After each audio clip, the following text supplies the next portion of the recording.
All right, everybody, welcome.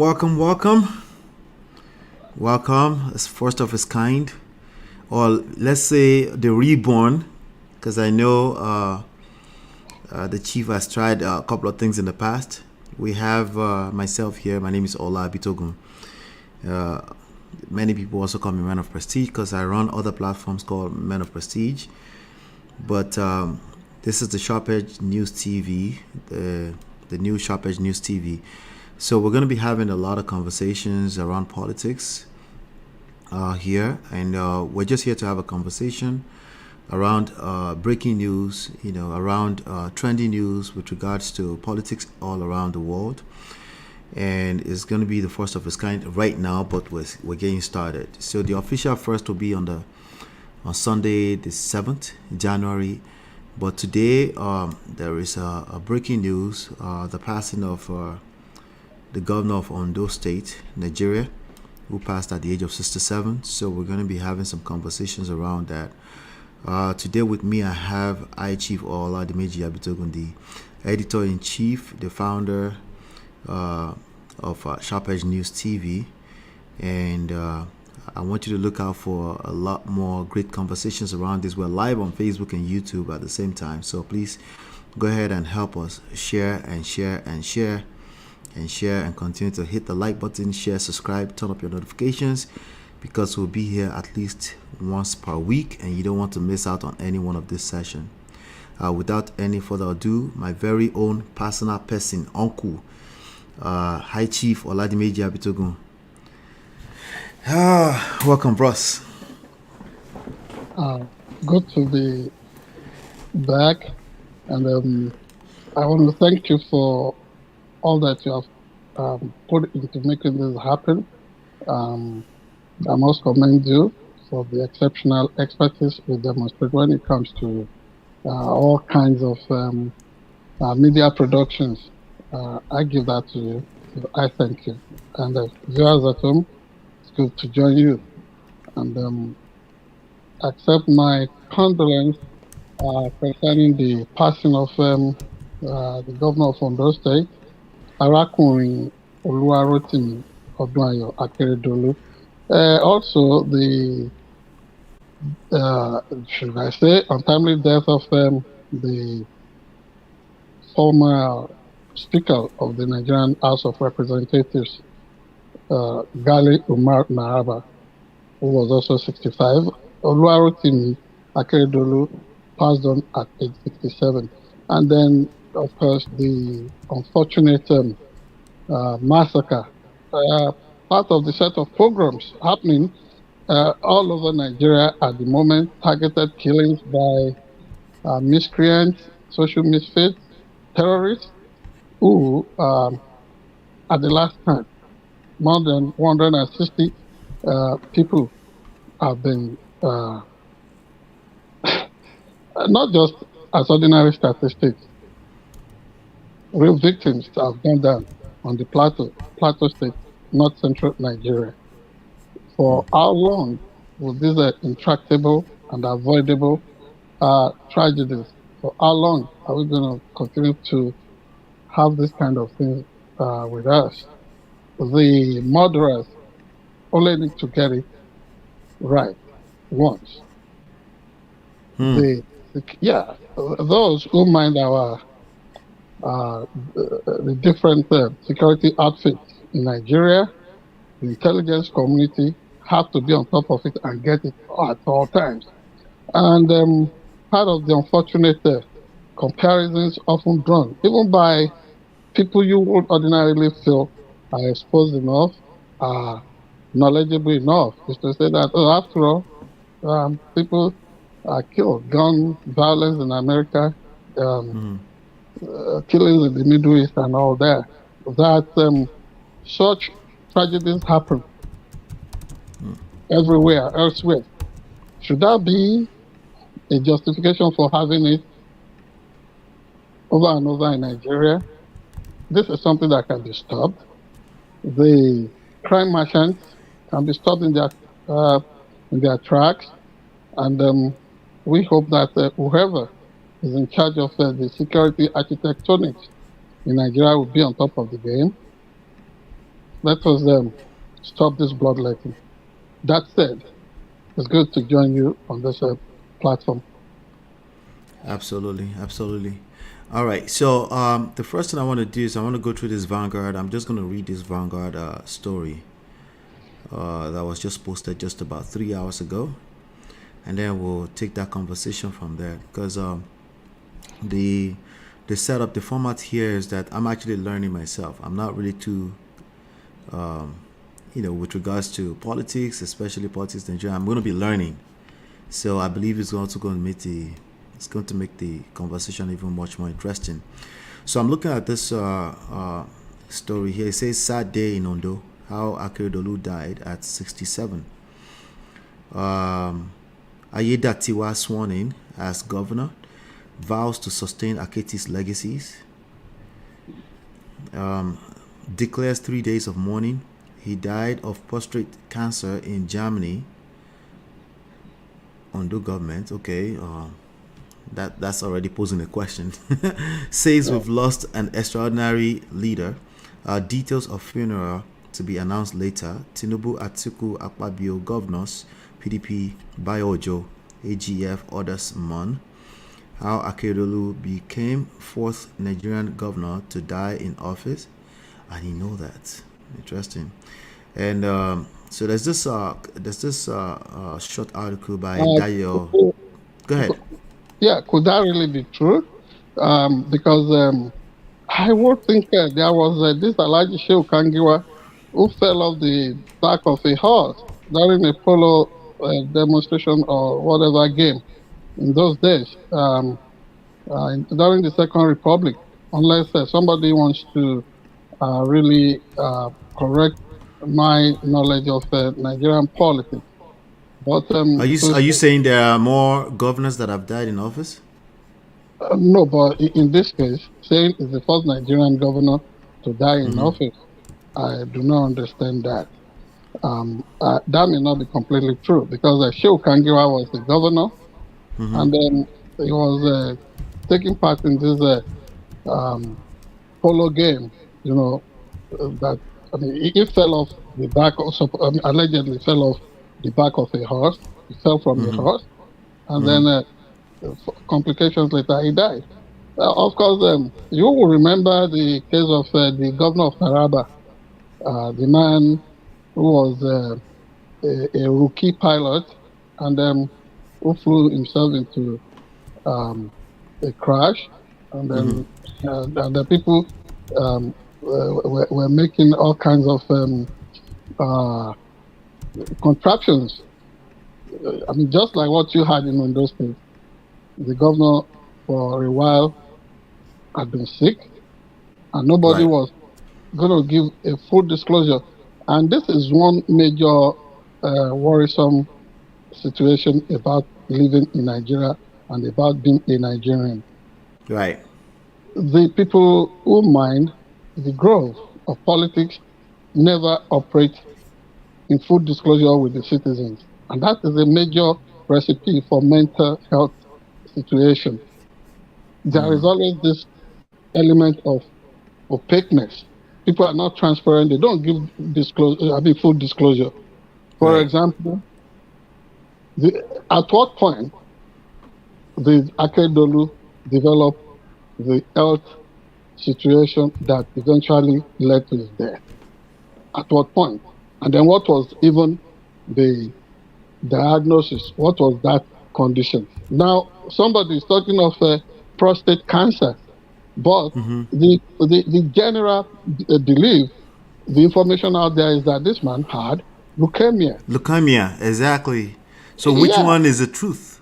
Blood cell cancer. So you see the way people confuse, and then people would also stretch it further by saying, what is the need for the public to know? After all, it's a private thing. No. The moment you sign up for public office, everything about you is going to be x-rayed by the public and consumed by the public, and the public is also at liberty to avail themselves of the different treatment, whatever is coming out of that, so that society at large can benefit and expand the frontiers of science and medicine. You know, so all these things are fundamentally flawed about the way Nigeria is run, about the people who are elected into offices or appointed into offices, how they make that deliberate choice of living in deception, in bubble, while allowing everybody to just come up with all kinds of conjectures and theories. But what we know now is that Akeredolu has been sick for a while. Right. We know that, and that's yes. And even that became, that was even, it took a while for them to admit that too, right? They were not going to admit because of the greed factor. People, vultures of power, political coupists, so to say, were benefiting from that situation. So they will not give full disclosure. Rather than do that, what did they do? Politicians are good. They are adept at creating crisis and then pretending to be preferring solutions. Yes, now, let me ask you a quick question. Was that part of his legacy too? With all due respect, because he just passed. Was that part of his legacy? Oh, yeah. Definitely. But we will touch on the core legacies of Rotimi Akeredolu as we progress. On this program, the deal is that people are often reluctant to give complete X-ray, complete analysis, the pros and cons of an individual when they die, because of who we are as Yorubas, as Africans. They say you don't speak ill of the dead. But right.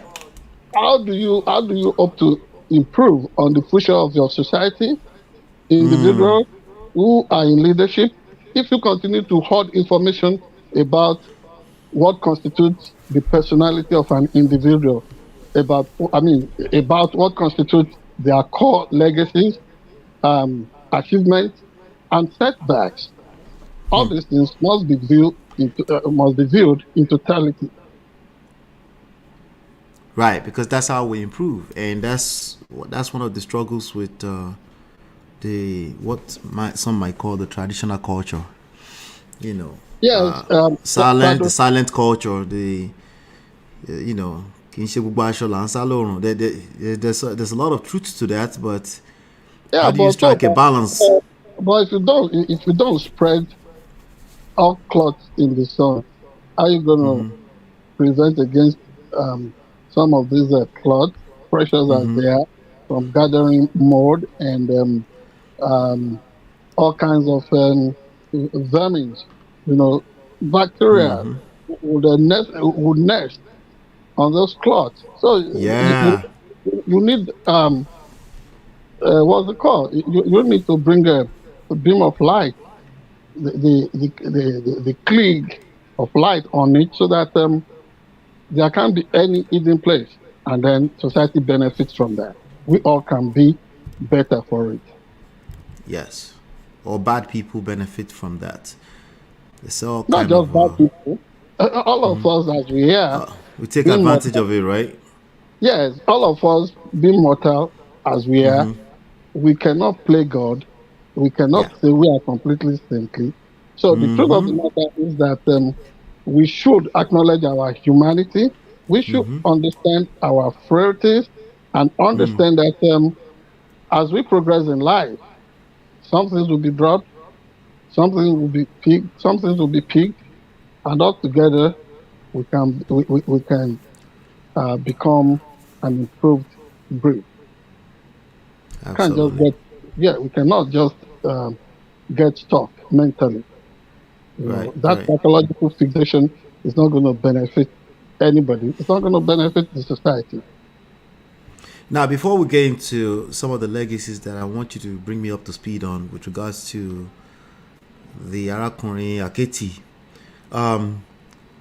This statement here, this highlight, is a highlight, so I didn't really get into details of the article on Vanguard.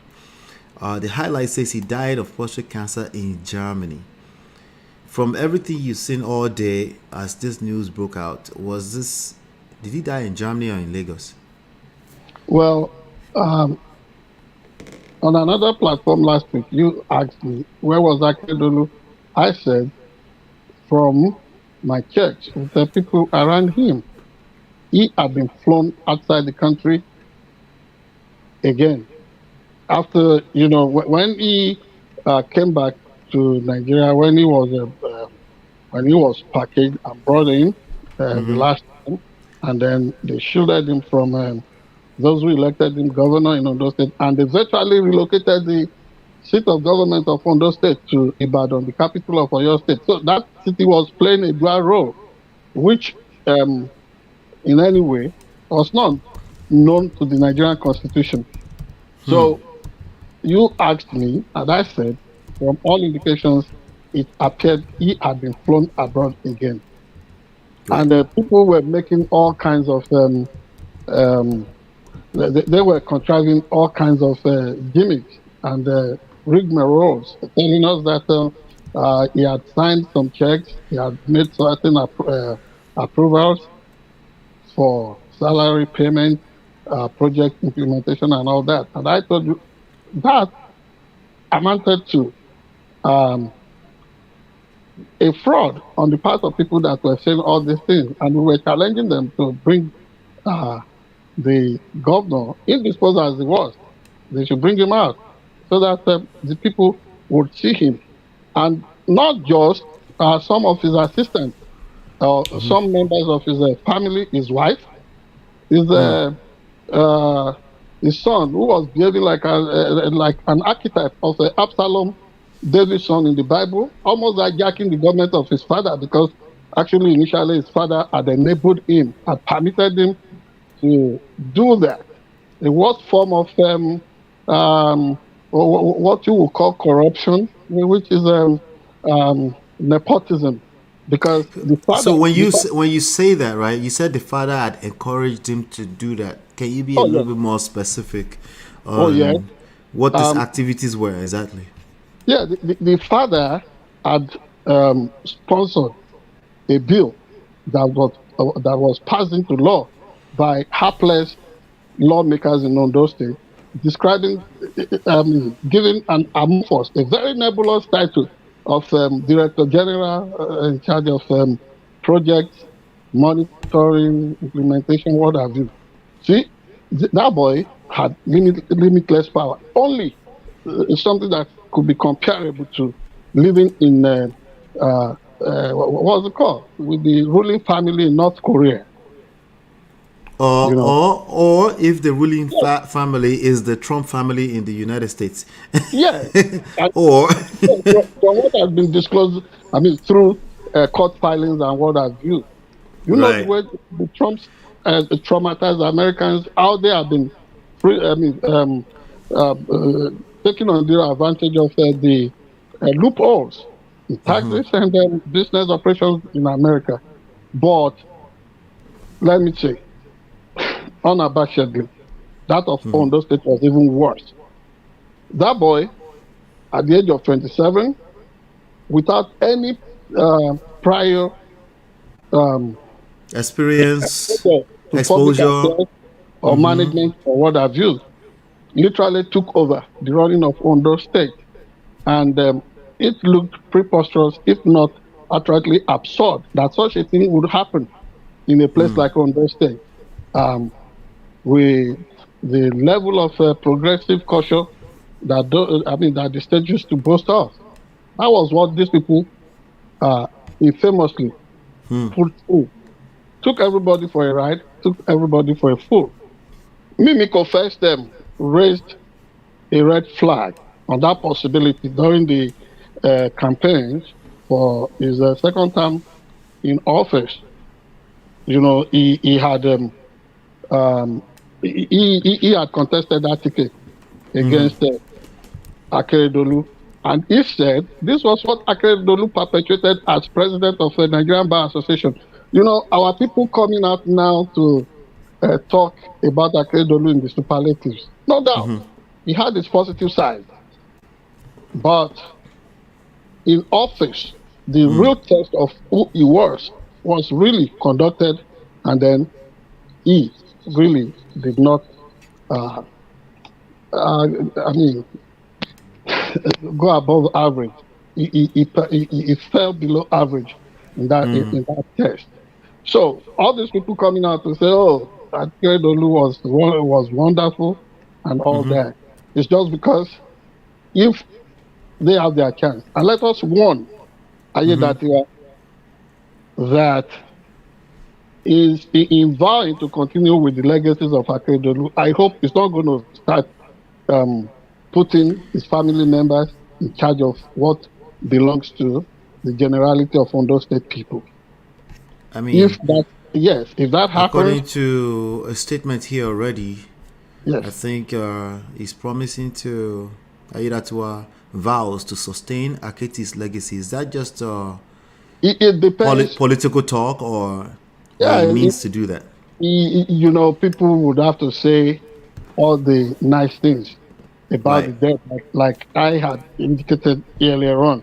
Like I've said earlier on, that this is a kind of tradition in Nigeria. They don't want to speak ill of the dead, but you continue to do that, you are going to destroy this democracy. They continue to say nascent democracy. There's nothing new anymore about the democracy that is in Nigeria. Right. This democracy that we had in 1999, next year is going to be 25 years, already a quarter of a century.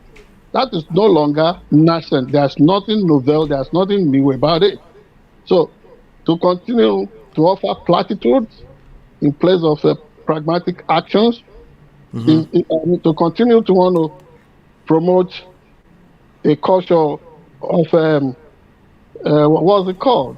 To be beggarly, to beg Jesus instead of being out there running democracy the way it should be run by a country that should probably belong to Committee of Nations, then maybe you are asking for something else other than true democracy.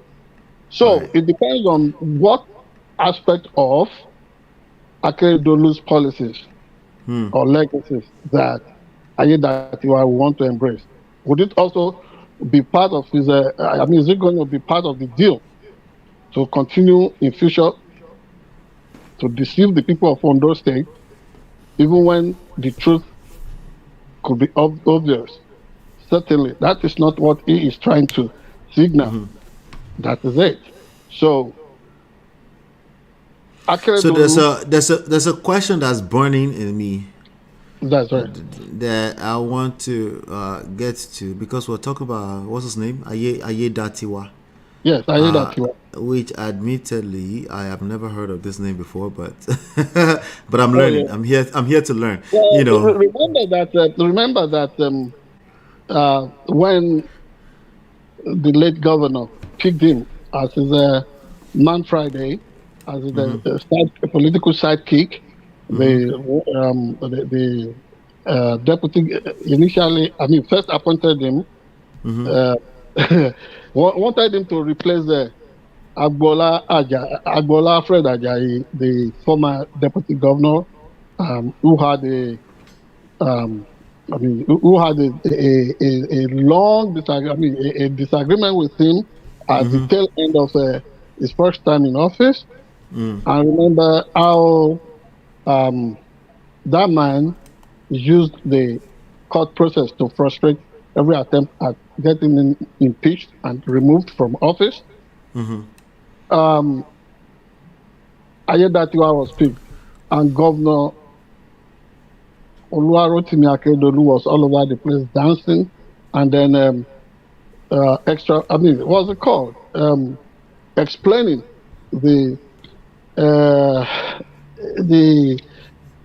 how lucky, because the name of the guy is Lucky Orimiso Aiyedatiwa. So he said, in all these names, that there is something about the name you choose to give to your child. And Yeah. that was the occasion that he used to almost unveil him to everyone in the state that, oh, this will be his likely successor. And key to that wasn't the name. The guy was given at birth. So all the centrifugal forces, all the political coupists went to town to try to stop that. But I do not know the place of destiny in all this. Hey, Jesus, Yes, Nigerian people. I don't know if we need to sit down to explore Greek or African tragedy, the subplot, and the reality that we have today. If that played a critical role in what has really been fulfilled in Ondo State, I am not able to, that is not my place. Right. That is not my place. Yeah, but here goes the question. Yeah, Akeredolu was really all over that guy's name, and so when you say all over, he was excited that. Yes, he was excited. He was excited. Yeah, so he just, a lot of Nigerians will say he didn't know, he wasn't aware with how far his name would go. He will get lucky and become the governor of Ondo State. Yeah, by luck. Yeah, and that Rotimi song would literally mean a good. I mean, a fortunate, a fortunate person, a fortunate head. Hey, something like that. So, Akeredolu really made a big show of that, and so that played into the, hand or the. So that can also become a defense for him, because I'm sure some people will say, "What did you do to this man in your spiritual realms that he lost his life in the middle of a sickness?" He might say, my name is Rotimi son. What do you expect? I don't have to do anything. Remember in those days when Goodluck Ebele Jonathan was deputy to his former boss, who was the governor of Aiyedatiwa. who was the governor of Bayelsa. How he had this upward mobility politically, and then later, Goodluck, he became a vice president to later Musa Yar'Adua. Right, and then that one kicked the bucket while in office, and then this guy suddenly, by what has been called principle of necessity, or whatever that constitutional contraption was, he became president. Now, this one answers the name Lucky. Good luck. Lucky. Beware of eyes of luck. So, some people now will not be able to make Good Luck and Lucky is their deputy. I don't know if they want to stretch Nigerians. People are really capable of all kinds of Nigerian people are superstitious. That's going to happen. Yes, what you call superstition, I call absurd extrapolations and and interpretations. Like what's his name? Orimidara. No, forget this one. It cannot be. No. Imagine somebody is looking for a deputy and like, what's his name again? Lucky? No, it cannot be my deputy. Yes, jokingly here in America yesterday, three of us were, as we were really mourning the passing of Akeredolu, and we were saying, you can begin to develop prayer points as they do in Nigeria from the name of Lucky Aiyedatiwa, Lucky Aiyedatiwa, that may luck come your way as it came the way of, but not by killing, the sudden death of anybody. Jesus. Yeah, don't let us make light of the unfortunate passing of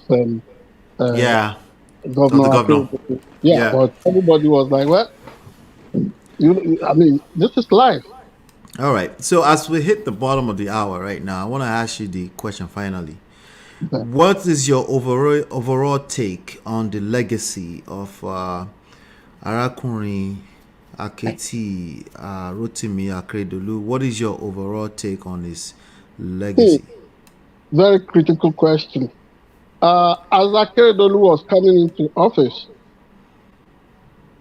a relation who had known and operated closely with him and his family for a considerable length of time told me that, look, those who were not too happy about his victory against a person like Aiyedatiwa Jegede should not, they should not take things to the extreme. That this is a man who was, he could be extremely jovial, he could be humorous, but again, Akeredolu could be brash. And then, for those who knew him closely, he was also a man that had volcanic temper. Yes, he could operate between extremes. No, I mean, would anybody wonder why he actually was able to go far in office? A lot of leaders you see are not only narcissistic, they can be extremely erratic at times. Wow. They could be nice, and then at another point in time, you just see them demonstrating something else. So, that element was also part of who Akeredolu was. And in my own little way, the encounters I had with him, he flagged off the Kamomi Aketi project, the reticulated industrial borehole thing, which I was told was given to my community at the cost of almost 76 million naira. I connected with him through the then executive chairman of RUWATA, the Rural Water Sanitation Agency in Ondo State, Honorable Mrs. Yetunde Adeyanju. At the shortest possible time anybody could think of, the man gave approval, and within days, say about 3 weeks, this thing was up and running. And when it came to Aiyedatiwa, the kingdom where I ranked as the number 3 royal personality, he came with the Minister of Water Resources, Engineer Suleiman from Abuja, to also kick off the campaign against open defecation in Ondo State. Upon that occasion, I recalled, I had said, yes, in spite of the fact that we had a river of Bese, but that water was only good at giving our people waterborne diseases. And with the coming of the Kamomi Aketi thing, legacy, that our people would have to worry less about all kinds of waterborne diseases. That was a major point there. And as a corollary to the provision of the Kamomi Aketi thing in Aiyedatiwa and in several places in Ondo State, there were times, almost all the time, moribund, boreholes were revived by Akeredolu massively everywhere. As against that, I did not witness a major revival of the major water corporation operations that had been in existence since the time of Obafemi Awolowo and the Ladoke Akintola in the old western region. Those things were not revived, and there were allegations that equipment that should have revived the operations of Ondo State Water Corporation were rapturously auctioned off. So a culture of opaqueness things were not done transparently sometimes. Beyond that, yes, beyond that, you look at the issue of nepotism that we have described. How did Ondo State get to the point where an office of the office of First Lady that is not constitutionally recognized started calling the shots on budgetary allocations and spendings? And how did the son become the chief financial what's it called? Financial operator or operative for Ondo State? That is, yes, people focus on financial and economic fraud, but the worst form of fraud or corruption anybody can have actually is nepotism. He was guilty of that. Of course, look at the way back on what's it called? Public education funding. Akeredolu did not do too well when you look at that factor. Beyond the fact that he was always receptive towards me anytime I called on him, and I remember that January 2019, I had accompanied the late Alayede of Aiyedatiwa, Oba Ayodele Oluyede, to pay him a thank you visit for installing the new king for Aiyedatiwa then. And then he gave us the rare privilege of being the first set of community, alongside people from Imeri, to worship with him at the government house chapel in Akure. And he said something about me, that this Odokwetu could be so meticulous, would highlight everything, would detail everything, would bring everything. But at another time, when I crossed this path, especially having expected that there would be electricity transformer for our community, after being in the dark for almost 9 months, and then there was this good fortune of Governor Seyi Makinde coming to Aiyedatiwa, accompanying Eyita Ojegede to campaign for the governorship ticket against Rotimi Akeredolu. Right. You know, he had informants everywhere, and people sent to him the video of me asking for that transformer. Asking for that help. Yes, and that transformer was given to Aiyedatiwa community by that PDP team within 24 hours, and light came back to Aiyedatiwa. It was almost like God saying, "Let there be Isaac meeting," and there was light. So we asked and we asked for this, and then these people gave it to our community. Do you know, Akeredolu got personal, called me on the phone, lambasted me, wanted to know why I was overrating myself, and that if they lost, he would hold me accountable. Of course. So what kind of what was the was it counting on some form of loyalty from you, and why? Yes, but the truth of the matter is that me, you know, as a journalist, number one, number two, as a what do you call it, traditional chief, my role transcends political party loyalty. Right. My loyalty was and is to Aiyedatiwa, and then to the cause of journalism. So thinking that I would not ask for help for people that had been troubled, that had been battered from any quarter, was really stretching things too far. So he got. And that's in addition to the fact that you don't have any kind of alliance in any political way with him. No, but erroneously, people were feeling that, I belong to PDP and all that. In fact, my sympathy was with APC more than PDP.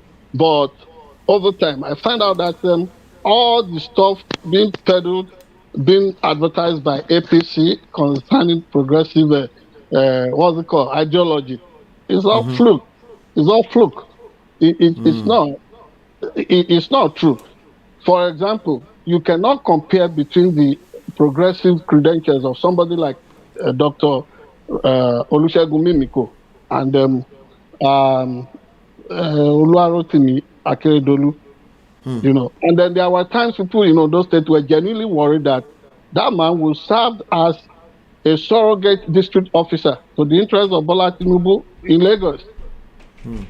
And you remember when this their umpires, the political crisis in Ondo State as to somebody becoming the acting governor when it peaked.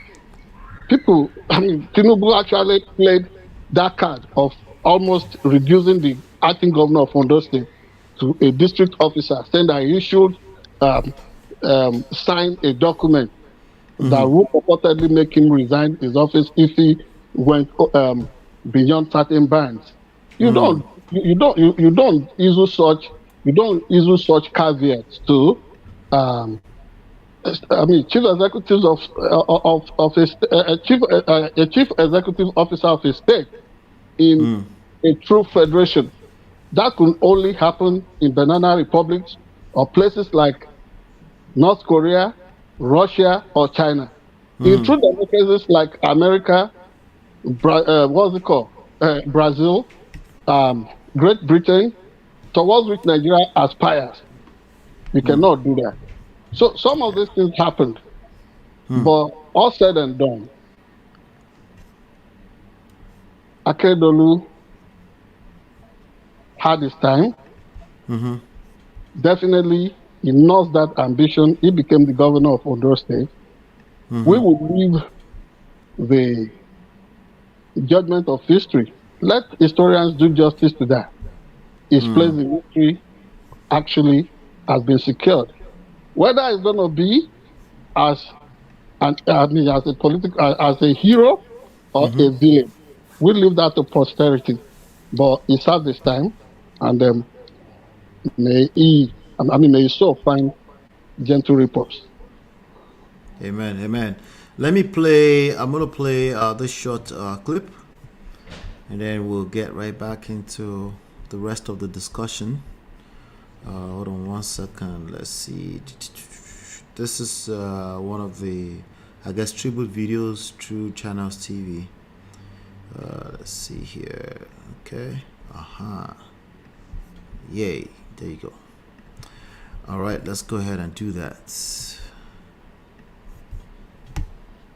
Governor, we were not expecting the death of Mr. Governor, who has done so much for our community. In fact, this is a legacy. His legacy will be behind him, will live behind him, and we are not going to forget him. The man has so much compassionate to the people of our local government, and not even only our local government, even Ondo State, and his voice is being heard, even on national issues. He has paid his coins. When he was NBA, he ensured that due diligence in law and the rule of law were being practiced. And when he became our governor, he never stopped. Everything in Ondo State being followed with the rule of law. He has done so much. In fact, he's a man of a giant stride. The death of Aketi is a big loss to the people of Owo, and even to Ondo as a whole. Ondo. Ondo State as a whole. It's a big loss. Nobody's happy about it. We are not happy at all. But there's nothing we can do. But God knows best. For us as a community, we are sad, we are shocked, we are devastated, we are mourning, we are agonizing about the demise of a man whose voice was almost lone in the jungle of justice, where decency and decorum was returned to order. All right, so that was some of the words from the. Let's try and deconstruct some of those postulations, some of the positions in the tribute. Would everybody in our local government, like you said, be happy with the legacies of Akeredolu? Certainly not. For example, when he started promoting Obas, the traditional royal institutions, grading them, he did something very, very unfortunate that within our local government there, let them all, let them listen now. The Kabiyesi, Olowo Ofowo, has been my friend for close to for over 30 years now. Oh, wow. We were together as contemporaries in Oyemekun Grammar School. For our advanced level, we were friends and contemporaries at Ondo State University in Ado Ekiti. Right. Kadoji Oba Ogunye, very good man, very urbane. And I give it to him anytime. He loves people and he accommodates everybody in our local government. But when Akeredolu was doing this, well, you can't just go that fast. The wife, Olori Nike Ogunwoye, has also been a friend, a childhood friend, a classmate from the St. John Mary Unity Secondary School of Owo for I don't know how long now, but closing on 30 years. Yeah. Why Obalowo was trying to have everybody under his protection, extending sense of fellowship, and even making sure people in our local government were well bonded. What did Akeredolu do? In the Council of Obas in our local government, Ifeto, Oloba official, used to sit next to Olowo of Owo. Do you know that all kinds of innocuous and all kinds of stools were elevated to grade A in this last exercise done by Akeredolu? He decided to relegate the Oloba official, who used to be number 2 in our local government, to a very distant rank. Thus, stoking the embers of the 1965 political crisis that was created by another dynasty. The Ogunwoyes have always been protective of Usho people, as against another ruling family there that would want Usho people annihilated. The latest action of Akeredolu actually did more to compound that problem. Another one, when he was making a desperate move, they're talking about people were missing him. Not everybody, of course, everybody will mourn him. He was the governor of our state. But let us expose all his legacies. He was also an indigenous member of Owo. Yes. See, the truth of the matter is that everybody was pained when businesses belonging to the late Canon Olajide Johnson Fagboyegun, when those businesses were touched in year 2000 because of simple political misunderstanding. There were actions that Akeredolu took while in office, because the daughter of the late Canon Jide Fagboyegun was the chief judge of Ondo State. The Mrs.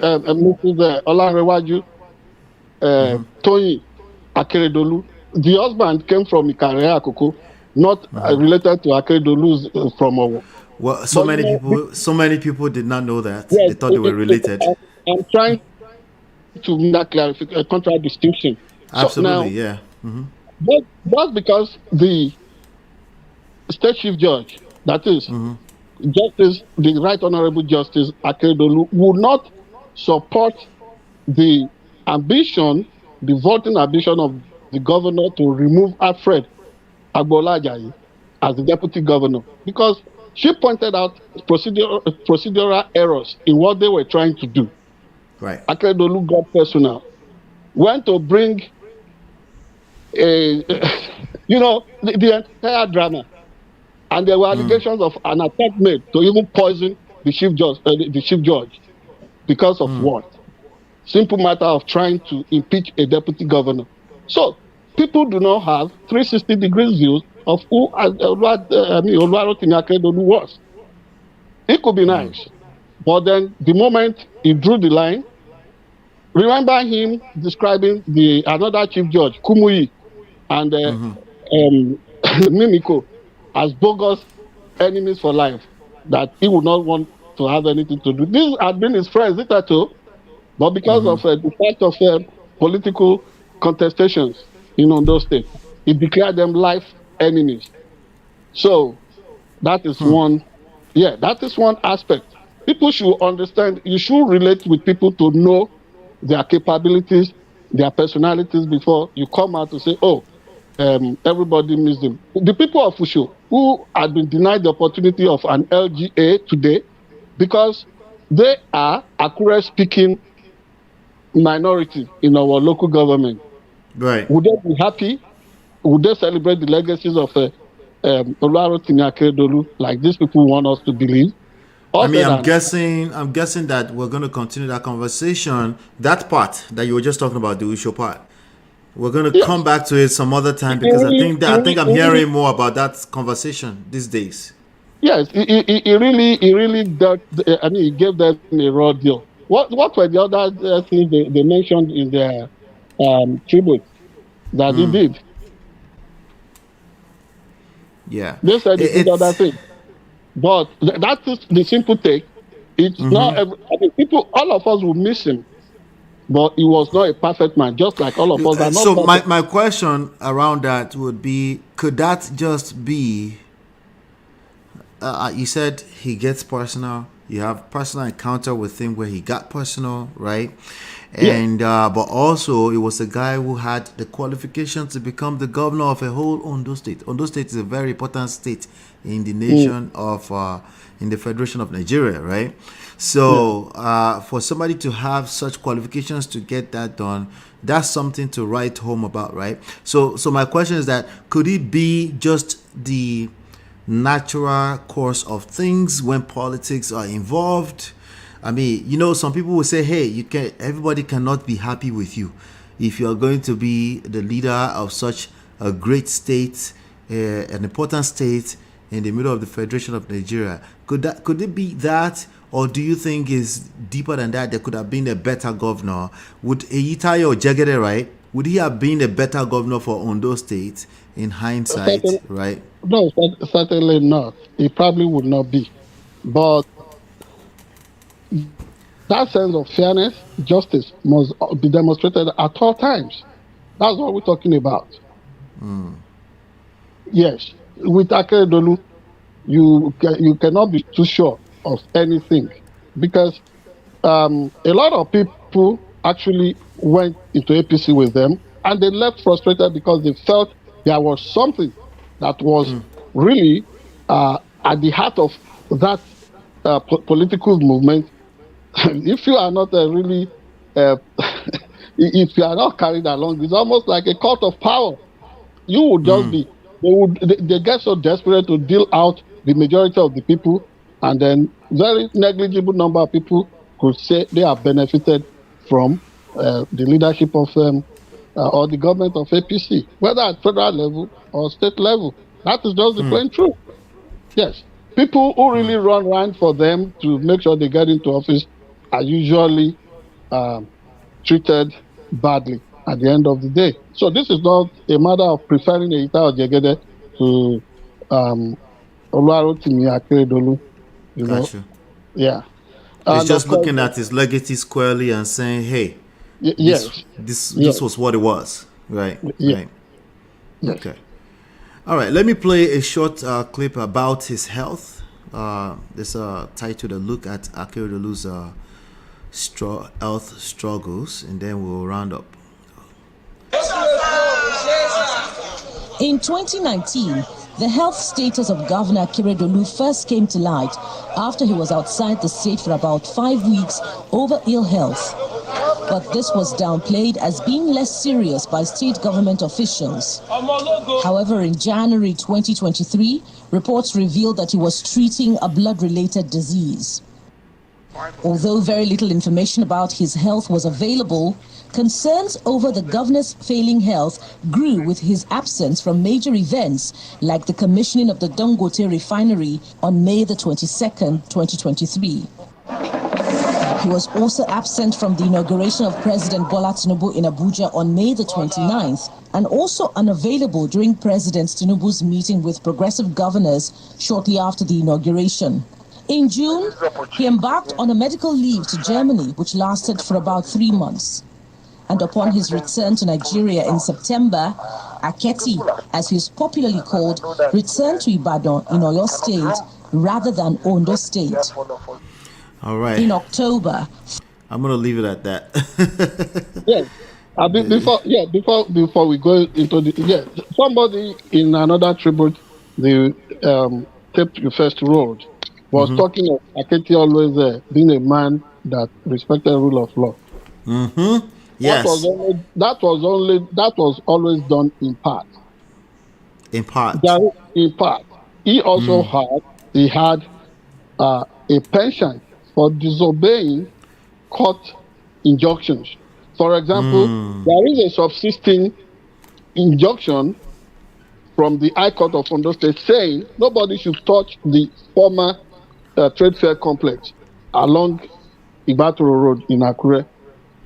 That thing is still there. I remember that growing up as a child. His son and all kinds of amorphous characters took over that place in spite of court restrictions. Yes, for example, Ruben and Associates Limited, the parent company of SharpEdgeNewsTV, had spent huge amount of money renovating the trade fair pavilion there. In spite of a valid signed contract, they went there, demolished everything at huge loss. People like me cannot, out of any excitement, go back to Ondo State to say, I want to invest anything. I did it in Lagos. It was at huge loss. I did it in Akure. My own community, Akeredolu did that. He did not respect court injunctions.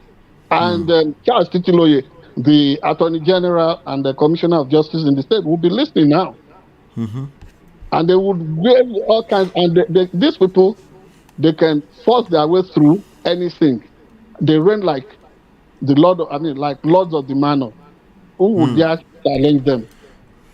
You know, and what was the name? Donyo Debowale was always there to marshal all kinds of political thugs, unionists, to intimidate people to silence.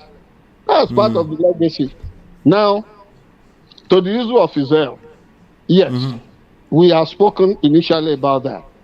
The culture, the culture of secrecy about the earth status of Nigerian leaders. Knowing fully well that we're in the era, we will find out anyway. Look today, nobody can give you the real situation. What is the real problem with the health of Bola Tinubu? Nobody will tell you that of Buhari, who was using taxpayers' money to sustain himself for 8 years. When Obasanjo was president, I was a thriving news reporter in Abuja. Ordinarily having to clear his throat led me to raising questions about his state of health. Nobody ran me out of town. In fact, I went to he's a special assistant on special duties, the late brilliant journalist, Dr. Stanley Makibu, to tell me what was wrong with the health of Obasanjo. He calmly explained everything. Why is he clearing his throat? All the time. Is this man okay? Nobody told me that I had that he had crossed the line. Yeah, that I had committed a constitutional breach by raising questions about the health of Olusegun Obasanjo.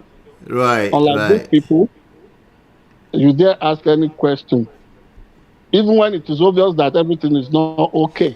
So, in the case of Akeredolu, people raise questions. Look at the way Donyo Debowale was all over national television saying Baba Olomaku is their father that would die. Of course, maybe my own father died when it was his time. Before. And then people like Donyo Debowale, instead of addressing issues, all he was doing, part of his credential was to roll out the fact that he belonged to Ogboni movement. Ogboni movement, otherwise, should be a credible African traditional religious sect. But when people go out, instead of minding whatever they are supposed to do while in political office or offices, and then you use that to force fear, intimidation, subjugation on people, that would be irresponsible. If churches and mosques, if Muslims and people were behaving like that, do you think we are going to have a country? So Yeah. that is part of So the I have legacy, part of explaining things on the health status of the late Mr. Governor Arakuri. People like Donya Yeah. Odebo Wale, crisis merchant, political coup, they went to town calling people all kinds of names. Now we know better. Of Yeah. course, all of us will go the way of all mortals someday. But please, as we are here, let us make life enjoyable and comfortable for the less fortunate, for the underprivileged, for each and every one of us. Let life be meaningful. Yeah. Even as we talk, you know the untownership people are going through in Nigeria. People are going through a rough time in Nigeria. Do you think? Do you think? Do you think it's partly because of the pressure of the new social media? You know, the example you gave during the era of Obasanjo, President Obasanjo, was a long time ago, and they didn't have the pressure of media the way they have today. Today, it's almost like it seems like they have to. You will say the thing has peaked now. New media was also there during Obasanjo. There were, of course, we had our own ways of taking these people by the balls and demanding explanations on things. Of course, somebody like Professor Jerry Garner is still alive. I was a part of his media crew when he was Minister of Information. That was Arumi, Professor Tunde Adeniro, the late Chief Ojomadoke, and so on and so forth. These people were friendly with us, but when it came to us doing our jobs, they also allowed us that latitude. They couldn't, I mean, we were really excited about the coming of democracy. You compare between then and now, Nigerians are really seeing shaggy presently. Yeah. It's almost like a rollback on the expectations, on the hopes of having constitutional governance. See, wearing what I'm wearing, you throwing your babariga, the flowing agbada and what have you. That is not what constitutes democracy. Right. Allowing the people their say in it. So if they continue to talk about social media and all that, it is part of the democratization of the space. Nobody can do anything about that. You can't stop a train that is already in motion like that. Yeah, exactly. So liberties have been taken. I mean, what do you call rather? Some of us journalists and editors have been demystified. So everybody can avail themselves of these two and then express themselves. You don't begin. You don't begin to want to say all kinds of stuff and enact all kinds of laws about things you did not even invent in the first place, just because just because you think all right. People are not allowing you the opportunity of turning them to complete slaves in their own country anymore. All right, great. Now, but here's the thing. We have to deal with that. That is where we are. Absolutely, yeah. We did well today. We're about 4 minutes and 6 seconds over time. I'm going to play one last video of the Aketi's voice himself, and then we could talk about it and round it up for the night. Is that okay? That's all right. All right, so let me play this. All right, here we go. The Aketi, apparently Governor Akeredolu last year during his mother funeral service. Okay, so he actually had the funeral of his mother last year. Is that accurate based on what you know? Oh, yes. Oh, wow.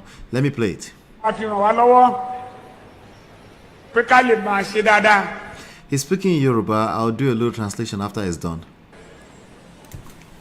I've said in your sermon that I'm going to for men to man. Anybody think about Kuni Koni or men to man?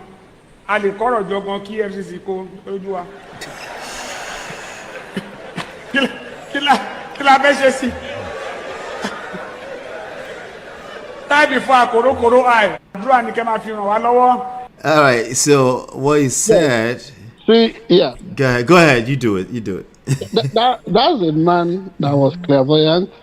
That was a man that already had the prognosis of whatever he was dealing with right there. Yes, it looked frail you see, that picture. Yeah, he too was capable of some depth of wisdom. Unfortunately, for some members of his immediate family to understand the language of a sage and then do some introspection and do some mind search. See, within the larger Akeredolu family, there are very good people. Very good people. Of course, there is with due respect, this is Mrs. Professor Alero Akeredolu. Anywhere you see her, you will not even know that she is married to anybody in Akeredolu family. Very gentle, easygoing, will respect you. There are people in that family that you will not know are Akeredolus. But some people not looking at how transient this life could be in that family did not avail themselves of that advice from Arakuri Akeredolu. Of course, some of his political minions and proteges too. You know, the way they personalize the instrument of office, and then, you know, they got so glutinous about avaricious pursuit of wealth, and then having to start forging signatures, stealing documents, saying things they never heard from the man. I think what that governor said at the funeral of his mother, was instructive enough. You put in, you are amazing all this wealth. Honestly. That was more than enough to reflect on and to really... Yes, I tell people, of course, you and I have rode together for years. Whether I build a house or I do not build a house, so long I am not sleeping in a gutter, so long I'm not on the street, I'm fine. If I cannot afford a car and I can walk to my destination from point A, I'm okay. And then all these things we do to ourselves. We were interacting with a group of Americans here years back, and we were talking about how people were getting crazy about, what's it for being homophobic and all that. The man told us, a reverend gentleman told us, that should not be a matter of concern or priority to you as a person. As you have strong views about this African heritage, fine. But are you raising a voice about people taking billions that should have served the interests of millions of your citizens? Why are you not making that a matter of priority? What two adults are doing in their bedrooms, how is it your problem? But the one that is your problem, that should make sure that what belongs to the generality of the people goes round. You are not talking about that. And that is why what Akeredolu said at the funeral of his mother was instructive, not just for him, for me, for you, and everybody. That is so avaricious about the pursuit of the vanity of it all too. The vain things of this life. Yeah, absolutely. I think that's a good place where we can adjourn the session. I think we did well. What do you think? You think we did well? Well, let us leave that to our the audience. Yeah, to the public. But we would certainly do more about this. Let us continue to have this conversation about our nation, Nigeria, about our world, then leadership everywhere. Maybe this will do something to stoke, to make sure that the affluent world spares the thought for people who are struggling, the subaltern people amongst all of us. Absolutely. Thank you so much. All right. So, the next thing you want to do if you're a viewer, of course, you're a viewer, just again, based on what you just said, the best way for us to know if we did well, if you want us to continue this conversation, we are going to continue the conversation regardless, but just in case you need us to continue the conversation, just do us a favor. You can easily signify by hitting that like button, share, subscribe, and follow. We'll be here on Sunday evenings, and sometimes on breaking news like this, we might decide to jump in and cover some trendy stuff. But particularly on Sunday evenings, we'll cover what has been happening during the week with regards to politics all around the world. I want to say thank you. Thank you to everybody. Thank you to the High Chief. Thank you to Sharp Edge News family all around the world. And hopefully you've been enlightened and educated. We'll see you on the next one. Peace.